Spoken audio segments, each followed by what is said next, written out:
Hi everyone, leftovers again. Some time ago I presented you with the savory tarts. Today it's leftovers again. So the other day I made chicken broth and I used some chicken for chicken schnitzel, and I had some leftover chicken from my chicken soup.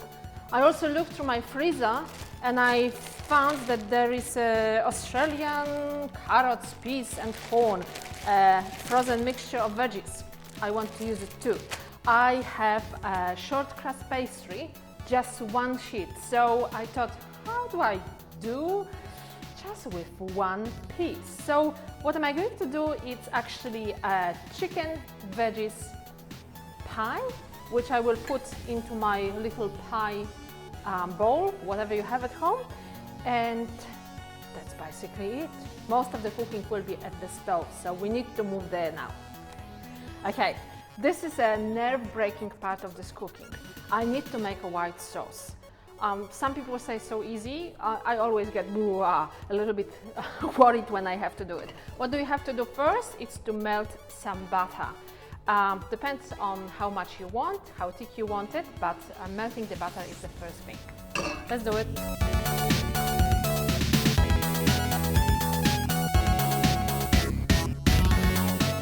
Not too hot. If it will be too hot, you will burn it. If it will be too hot, it will curdle.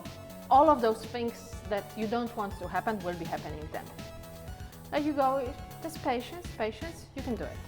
The butter is melted now. Next step, we add a couple of spoons of flour. Just plain flour, ordinary flour, whatever you have at home. I will start with 2 spoons. So the quantity of flour will determine how thick and how much of the sauce you will have. Don't get panic, as I always do, if it becomes a little bit too thick. You see how it thickens up? And that's all right. We are on the right track. Everything is okay, no panicking. Just stirring and we will be just fine. I think I will add 1 more spoon of flour, if no more. This dissolves, that's good. I will do more. And once I will think that the thickness is kind of good enough, I will start adding some milk. So the milk is next. No, actually not. I was very busy when I was growing up with attending different schools and activities and church too. I was very active in the church, in my local church. So I wasn't in the kitchen at all. Sometimes did a little bit of baking with my mom, but cooking, no, zero. It wasn't until I was 26 years of age. I was a junior sister in temporary profession, and in one of the communities, the superior said, "Your turn to cook. It's Wednesday and Friday, and the dinner is at 6. And I said, oh, I don't know how to cook. And they said, well, we all have to do it, so just have fun. That's how it ended. And ever since, I started to love cooking. Especially when I came to Australia, it just really became my passion and hobby to learn such a versatile, amazing, different cuisines and being able to use an amazing produce that we have in this country. I'm happy with the thickness of the mixture here, and I will start adding some milk just to dissolve it and really to make it nice and beautiful.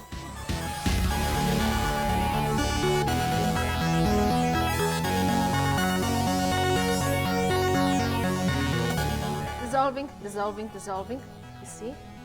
Our sauce, it's now doubling the size. I'm super happy. We don't have lumps. We just keep on adding the milk and the sauce starts looking amazing.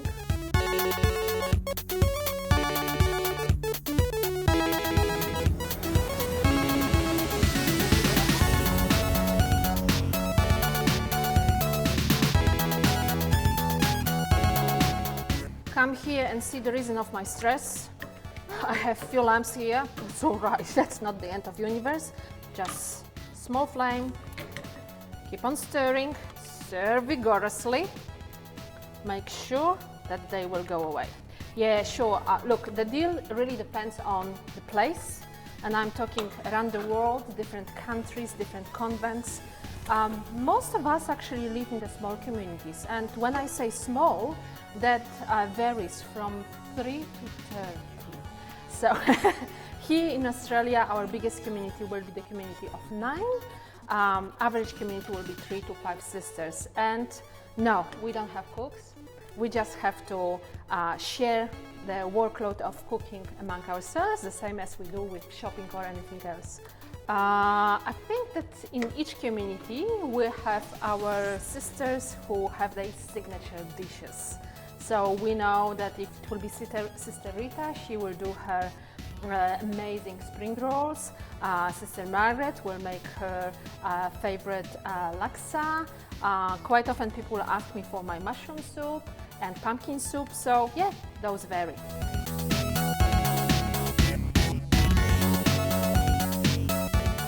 Alright, so the sauce is really thick to my liking. Why I need this a little bit thicker than usual, it's because I want this to really hold the pie.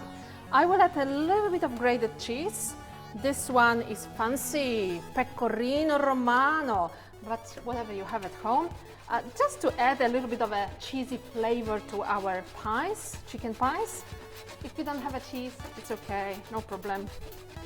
I'm not also adding too much because I don't want the flavor to be too cheesy, okay? So that's put aside, stir, stir, stir, stir, stir, stir, stir, stir, stir. And now the fun continues. What I'm going to add, it's my chicken. I'm adding my chicken.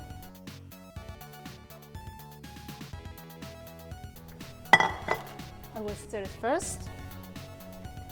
You see, it's nice and thick, and that's what I need in my pie. And now my veggies. Veggies time. I will not add everything in one time because I think it might be too much, but have first, stir it through, and then the rest. I love the colors. You see, food has to be yummy. This is why you always taste, and we will do it in a minute, but also colorful. Colorful food, it's always more fun. I think we can add the rest. Leftovers, being cute, that's the drill. And before I will say that this is done, I will taste it. I'm at home, I can do it, but normally please use the spoon. Nice.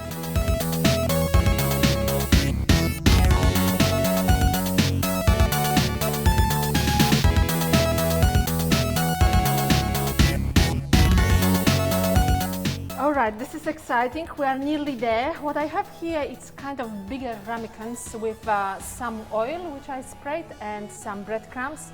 We fill each ramekin almost to the top, like pie do have their filling.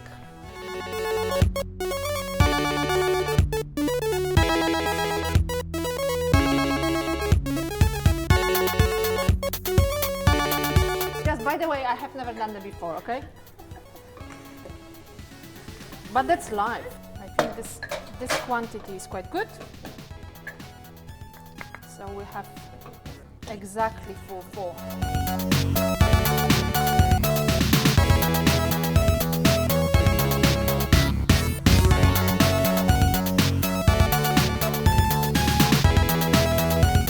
All right, I'm covering my pies with this leftover pastry, and I will make a few holes simply to put a little bit of air. If there will be no air in my pies, they will explode. And you know how much cooling it will be in the oven? I will put my egg wash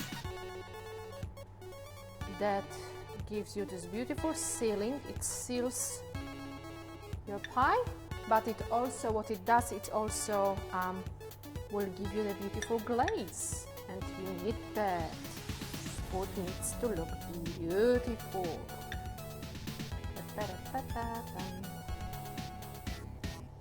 It's allowable to sink when you cook, you know. Prick them with fork. They go now to the oven, last stage, before eating, of course. 1, 2, 3, 1, 2, 3, 1, 2, 3. 1, 2, 3. Saint Martha, help me. Hello, welcome back. We're almost done. I'm going to take my chicken pies out of oven, and of course I will taste. What else? They have been sitting inside for about half an hour, 25 minutes, and the crust is golden brown. So I will take one just here for me. Just very, very careful because it's super hot. We'll put it on my plate. That's how you can serve it, as simple as that, or you can add some salad on side. All right, we're almost done. Before we eat, we try to pray. I want you to pray from your heart. It can be as simple as saying, "Dear Lord, thank you for the food.